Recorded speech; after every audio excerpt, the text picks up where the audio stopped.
हैं तो हम रोते हैं, जब वो हंसते हैं तो हम प्रसन्नचित्त हो जाते हैं। इनके अच्छे पात्र हमारी अच्छाइयों को बढ़ाते हैं और इनके बुरे पात्र हमारी बुराइयों को घटाते हैं। सफल कलाकार की यह सबसे बड़ी पहचान होती है। बड़ा रचनाकार वो है जो सीधी साधी बात को सीधे साधे ढंग से और सीधे साधे लोगों को समझाते जाए। हम दर्शन लिखते रहें, धर्म और राजनीति की व्याख्याएं करते रहें, लच्छेदार और बड़ी बड़ी बातें लिखते रहें और आम आदमी को समझ में नहीं आए तो सब मित्रों निरर्थक लगता है। जो सरल स्वभाव है प्रेमचंद का और जो सरल सहज स्वाभाविक कहने का ढंग है, हमको आपको बताने का ढंग है, वो हमारे दिल पे उतर जाते हैं। हमारा उनका दिल से रिश्ता बन जाता है। रचनाकार बड़ा वही होता है मित्रों कि उसको ये लगे कि ये मेरी कहानी कह रहे हैं, हम उनकी नहीं। प्रेमचंद जब कोई रचना कर रहे हों, कोई किसी कलाकार का निर्माण कर रहे हों, किसी कला का निर्माण कर रहे हों, तो वो खुद कहते हैं कि आपको महसूस हो कि वो पात्र आप हैं, आपको महसूस हो कि आपके परिवार की कहानी है, आपको ये लगे कि आपका कोई अपना है जो दुखी है, जो सुखी है, तो मैं मानता हूं वो रचनाकार सफल है, वो कलाकार सफल है। इन जब बातें लिखते हैं, सरल लिखते हैं, कोई पात्र मक्कार है तो उसकी बातें मक्कारी से भरी होती हैं और सत्यप्रिय की बातें सच्चाई से भरी होती हैं। सबसे महत्वपूर्ण प्रश्न है कि बुरा आदमी भी एकदम बुरा नहीं होता, उसमें भी कोई न कोई अच्छाई छुपी होती है। अच्छे से अच्छा आदमी भी एकदम अच्छा नहीं होता, मनुष्य होने के नाते उसमें भी कोई ना कोई बुराई रहेगी ही रहेगी। यह एक मनोवैज्ञानिक सत्य है और इसी मनोवैज्ञानिक सत्य को उद्घाटित करना, दिखा देना, पाठकों के बीच में ला देना रचनाकार का दायित्व बनता है। सबसे महत्वपूर्ण प्रश्न है कि इन्होंने जो पात्रों की रचना की, इन्होंने जो पात्रों की रचना की, वो पात्र क्या कहते हैं? जो पवित्र हैं, जो सच्चे हैं, वो अगर गरीब हैं, लाचार हैं, बेवश हैं, लेकिन उनकी नज़र ऊंची रहती है। मित्रों, प्रेमचंद के पात्र गरीब जरूर होते हैं, लेकिन उनकी नज़र ऊंची होती है। और जो उनके अमीर पात्र होते हैं, रईस होते हैं, उनकी नज़र नीची होती है। आज के समाज में भी, आज के भारतवर्ष में भी, आज के भी विश्व में हम ऐसा देख सकते हैं कि जो गांव का किसान है, मजदूर है, स्त्रियां हैं, बच्चे हैं, वो कितने स्वाभिमानी होते हैं। रोटी, कपड़ा और मकान की समस्या से जूझ रहे होते हैं, लेकिन उनकी नज़र ऊंची होती है। प्रेमचंद ने बहुत से पात्रों को सजीव किया है, बहुत से जातियों को सजीव किया है। निम्न वर्ग को, अछूत वर्ग को, चाहे वो धोबी हो, मेहतर हो, चमार हो, नाई हो, कहार हो, जातियों और उपजातियों के लोगों के लिए सम्मान का भाव रखा है। वो ससम्मान बात करना चाहते हैं।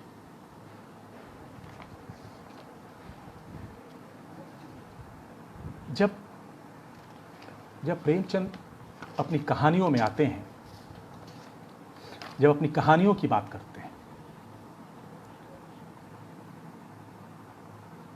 छोटी छोटी कहानियां उठाते हैं, छोटे छोटे घटनाओं को, छोटे छोटे प्रसंगों को उठाते हैं और एक नया संदेश देकर के चले जाते हैं। अज्ञे स्वयं कहते हैं, जीवन एक अधूरी कहानी है। आप हम सबके जीवन में कोई ना कोई एक कहानी जरूर हो जाती है। ये जिंदगानी ही है, ये जिंदगी ही एक कहानी है। ज्ञानेंद्र कहते हैं, ज्ञानेंद्र ने कहानी को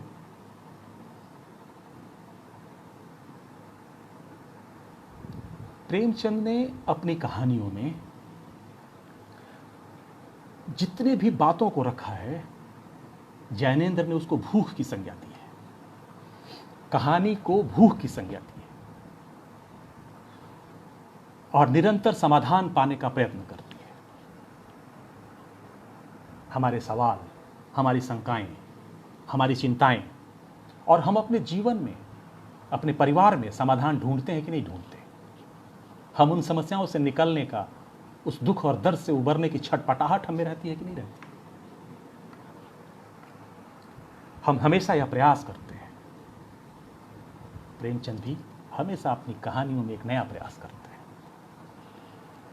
प्रेमचंद के पहले की अगर आप कहानियां देखें, इंदुमती हो, दुलाई वाली हो, ग्राम हो, रसिया बालम हो, रक्षाबंधन हो, कानों में कंगना हो, उसने कहा था हो, ये सब कहानियां हैं। कहानीकार भी बड़े हैं। मित्रों, किसी को छोटा और बड़ा नहीं कहना चाहिए।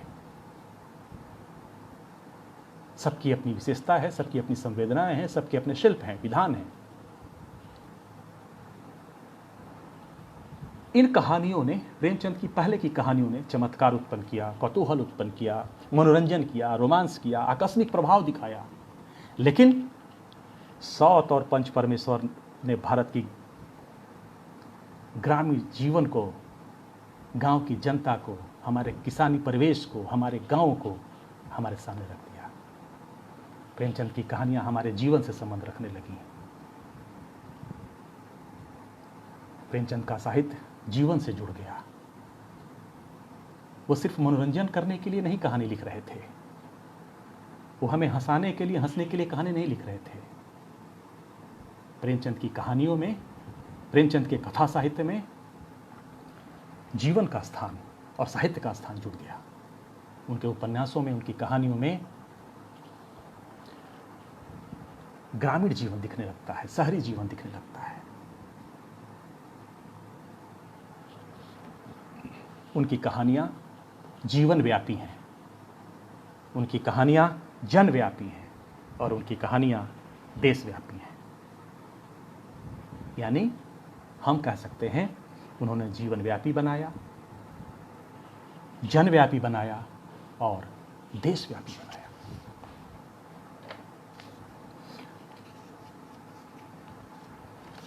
कफन कहानी में कुछ प्रसंगों को आप देखिए। ये बैकुंठ जाएगी, किसी को सताया नहीं, किसी को रुलाया नहीं। जो हम लोगों के मन में जो इच्छा थी, मरते मरते पूरी कर गई। जीते जी तो तन का ढकने के लिए कपड़ा नहीं दिया और मरने के बाद एक नया कफन। कफन कहानी एक सवाल करती है मित्रों, आज भी करती है, कल भी करेगी। क्यों एक व्यक्ति दूसरे व्यक्ति को पशु की तरह व्यवहार करता है या करना चाहता है?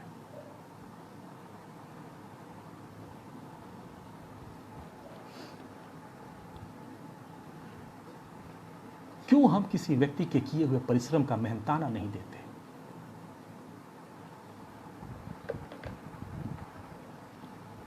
आज हम एक बड़े संकट से गुजर रहे हैं। भारत ही नहीं, पूरा विश्व कोरोना जैसी महामारी के चपेट में है। खास करके मित्रों सोचिएगा कि किसानों और मजदूरों की क्या हालत हुई। हम सब ने तो अपने अपने सामान ऑनलाइन मंगा लिए, हम सब ने अपनी अपनी व्यवस्थाएं कर ली, हमने अपने जीवन का ढंग अपने हिसाब से बना लिया। तभी तो हम और आप ऑनलाइन संवाद कर रहे हैं, बातचीत कर रहे हैं। वो प्रेमचंद का ज़माना था, लिख करके बोलना होता था, लिख करके कहना होता था। आज हमारा ज़माना है। आज कोविड के चलते हमारे मजदूरों और किसानों की क्या स्थिति हुई, इस पर एक प्रसंग हम आपको, क्योंकि आज हम देखना चाहते हैं प्रेमचंद को। सिहर जाता है मित्रों, रूह कांप जाती है। आपने होरी को देखा? हमने देखा सड़कों पर। आपने धनिया को तड़पते और बिलखते देखा अपने होरी के लिए? हमने देखा सड़कों पर। विकलांग पति को, मजदूर को अपनी पत्नी और बच्चे के साथ साइकिल पर देखा? हमने देखा। आपने भी देखा। अब बुधिया को सड़क पर प्रसव पीड़ा करते, तड़पते और मरते देखा। और हम आप 1936 के घीसू और माधव को लेकर के बैठे हैं।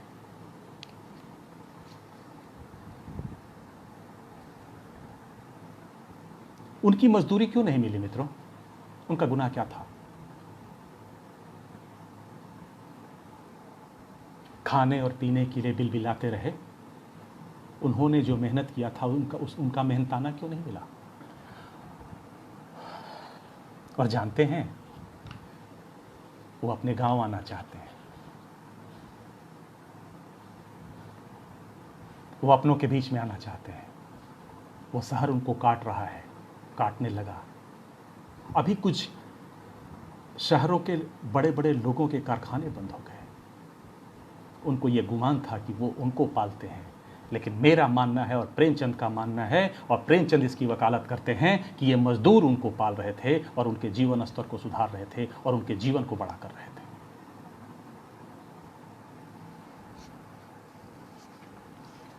मित्रों,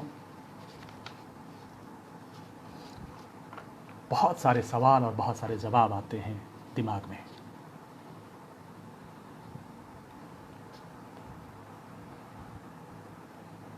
हमारा साहित्य कैसा होना चाहिए?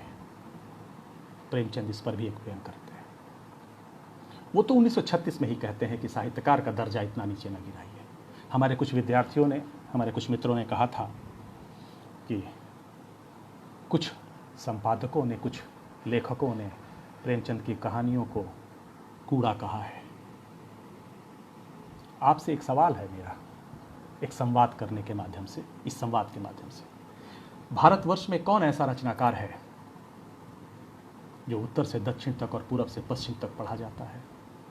भारत और हिंदी साहित्य में कौन ऐसा रचनाकार है जिसको विश्व के सभी लोग पढ़ते हैं? सिर्फ और सिर्फ एक प्रेमचंद। जानते हैं क्यों? क्योंकि प्रेमचंद अनुभूति की सच्चाई को लिख रहे थे। जो उन्होंने देखा उसको उन्होंने आत्मसात किया और उसको उन्होंने लिखा। उन्होंने हमें लड़ने का, जीने का रास्ता दिखाया। शांति कुमार कहते हैं, गवर्नमेंट के ऊपर एक व्यंग करते हैं। गवर्नमेंट कुछ लोगों का समूह है जो अमीरी और गरीबी के बीच के खाई को और पैदा करती है और मिटाना नहीं चाहती।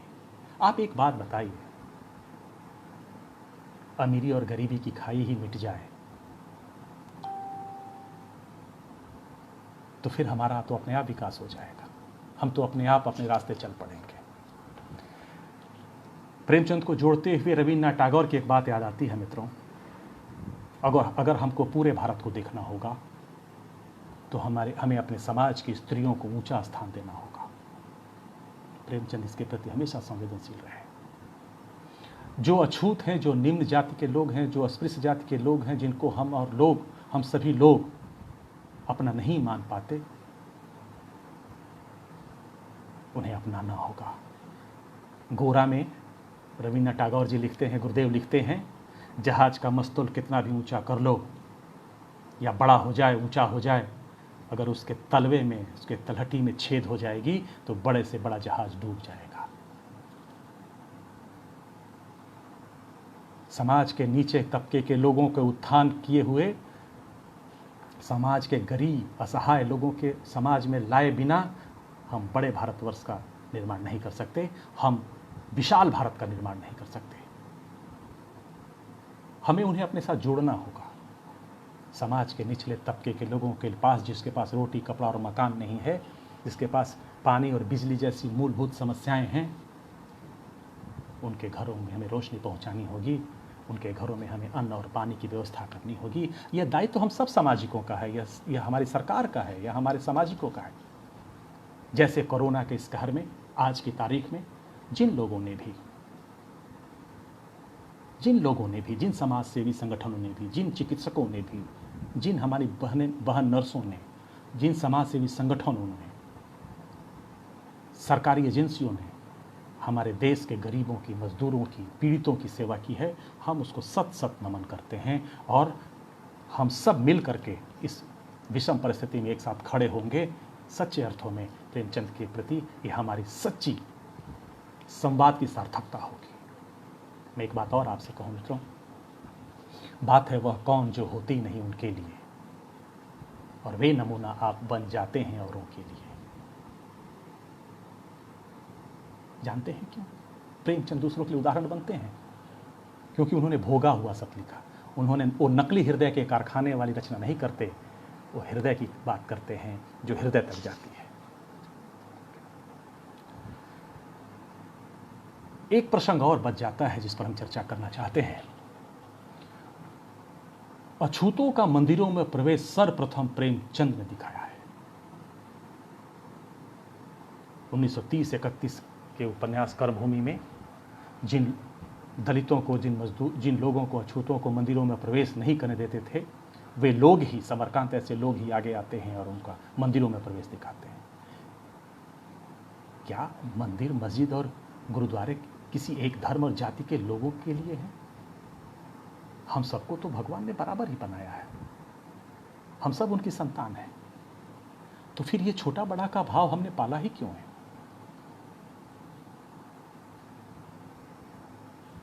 प्रेमचंद ने इस पर अपनी बहुत ही मजबूती से पक्षधरता रखी।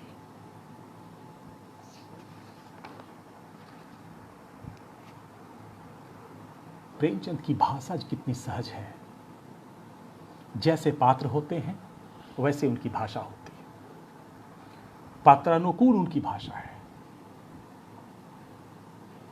सहज, सरल, सजीव, सार्थक। प्रेमचंद की भाषा बात करती हुई चलती है, हमको जोड़ती हुई चलती है। ऐसा नहीं होता कि ऐसा लगता है कि प्रेमचंद हमसे दूर जा रहे हैं। उनके पात्रों से ऐसी आत्मीयता जुड़ती है, ऐसा लगाव बनता है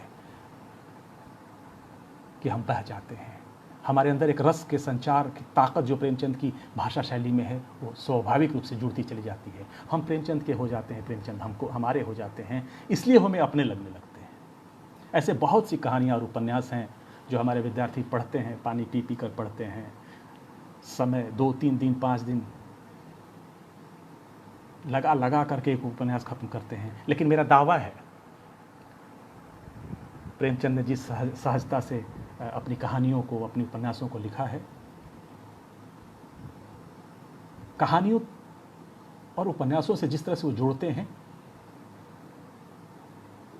हम उनसे जुड़ते चले जाते हैं। एक के भीतर एक कहानियां छुपी हुई हैं, एक के भीतर एक संवाद छुपा हुआ है। और इनसे एक उपन्यासों में, अगर प्रेमचंद के उपन्यासों को कई हिस्सों में हम बांट दें, अगर हम प्रेमचंद के उपन्यासों को कई कहानियों में तोड़ करके देखें, तो न जाने कितनी कहानियां बन जाएंगी। ये उनकी खासियत है, ये उनकी विशेषता है। छोटी छोटी कहानियां, छोटे छोटे प्रसंग बड़ा अर्थ खोल देते हैं। एक प्रसंग और आप देखिएगा मित्रों, प्रेमचंद सिर्फ गांव की बात नहीं कर रहे होते थे। उनको पता है, उनको ठीक से पता है कि आने वाले समय में शहरी जीवन भी कितना कष्टकर होगा। याद करिए, जब गोबर अपनी पत्नी के साथ शहर में जाता है और सिलिया वहाँ पर मजदूरों की दशा देखती है, प्रेमचंद कहते हैं हमारा खाना उनको देखा नहीं जाएगा, और बड़े लोग अगर इस खाने को देख दें, हमारी स्थितियों को, हमारे सामाजिक परिवेश को देख लें, वातावरण को देख लें, उल्टी हो जाएगी।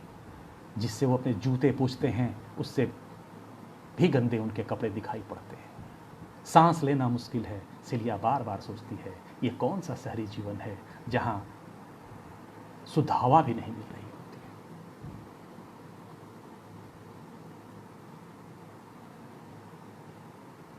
ऐसा क्यों है?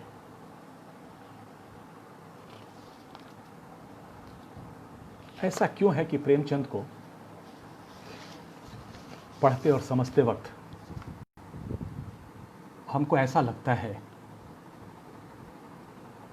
कि प्रेमचंद गरीबों के, मजदूरों के मसीहा हैं? मित्रों, वो सब पे चोट करते हैं। राय साहब हो, खन्ना हो, मेहता हो, प्रेमचंद की एक और खासियत आपसे बताऊं। एक प्रसंग आता है प्रेमाश्रम में, जहां जमींदार और किसान के बीच की कहानी है, संघर्ष की कहानी है। हम सब लोग मध्यम वर्ग से हैं और हम सब की माँ जो होती हैं वो चाहती हैं कि बेटा को सबसे अधिक दूध या जो सबसे अच्छा खाने का सामान है वो मिल जाए। बलराज को कटोरा भर दूध जब उसकी माँ देती है, जब उसके पास आता है, तो वो अपने हलवाही की ओर बढ़ा देता है और कहता है जिसने जितना श्रम किया है उसको दूध पीने का उतना ही अधिकार है। ये प्रेमचंद की छोटी छोटी कहानियां हैं जो बड़ा अर्थ खोल देती हैं।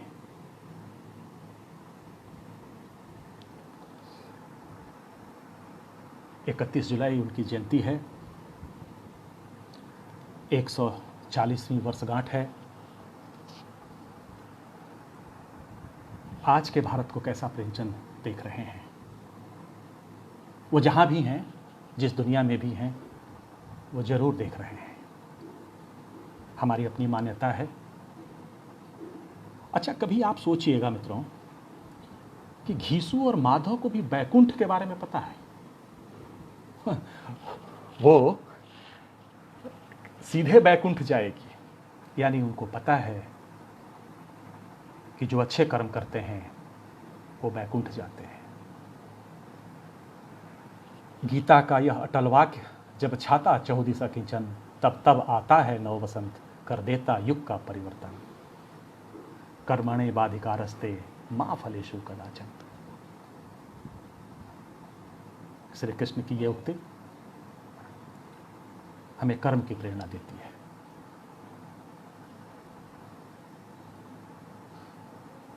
और कर्मभूमि उपन्यास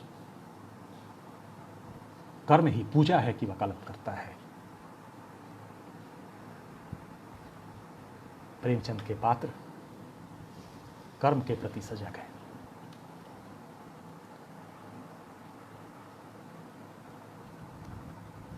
ठाकुर का कुआं में एक ऐसा बिंब प्रस्तुत करते हैं कि दरवाजा ऐसे खुला जैसे शेर का मुंह खुलता है।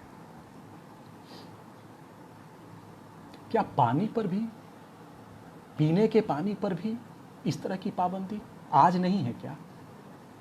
जिन्होंने बड़े बड़े शहरों को देखा है, जो बड़े बड़े शहरों में जी रहे हैं, मेरे मित्र, मेरे छात्र, मेरे विद्यार्थीगण, आप कभी सोचिएगा,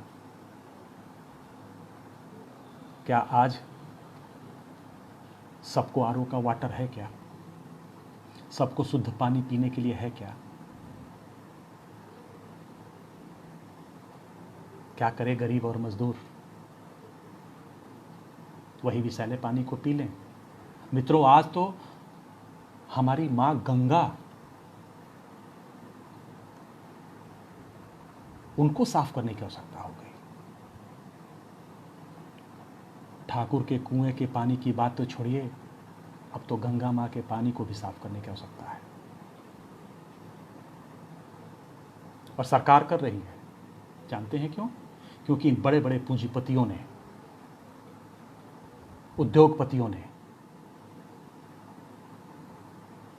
गंगा के पानी को अपवित्र कर दिया है और गंदा कर दिया है।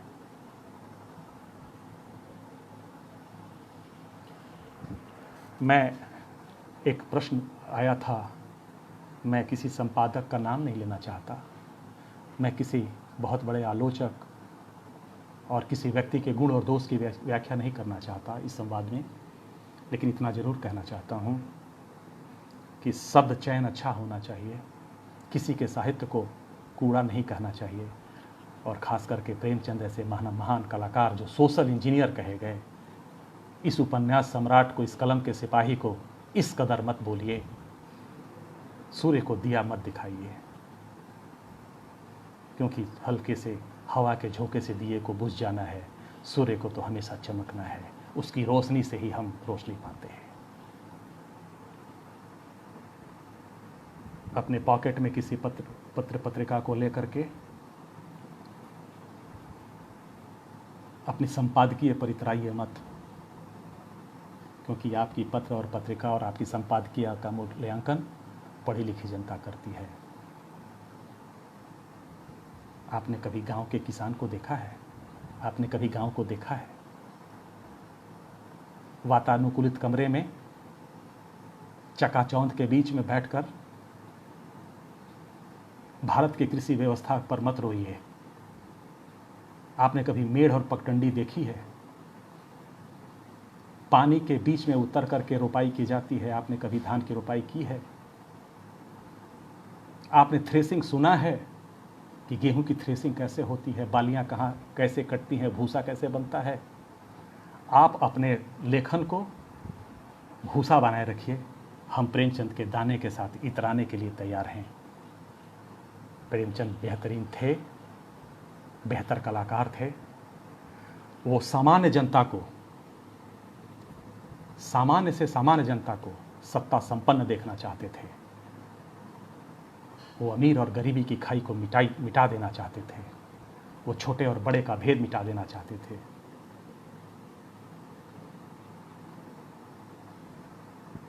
बड़ा रचनाकार वह होता है जिसकी कहानियाँ, जिसके उपन्यास, जिसका कथा साहित्य, जिसका लेखन सवाल करता है।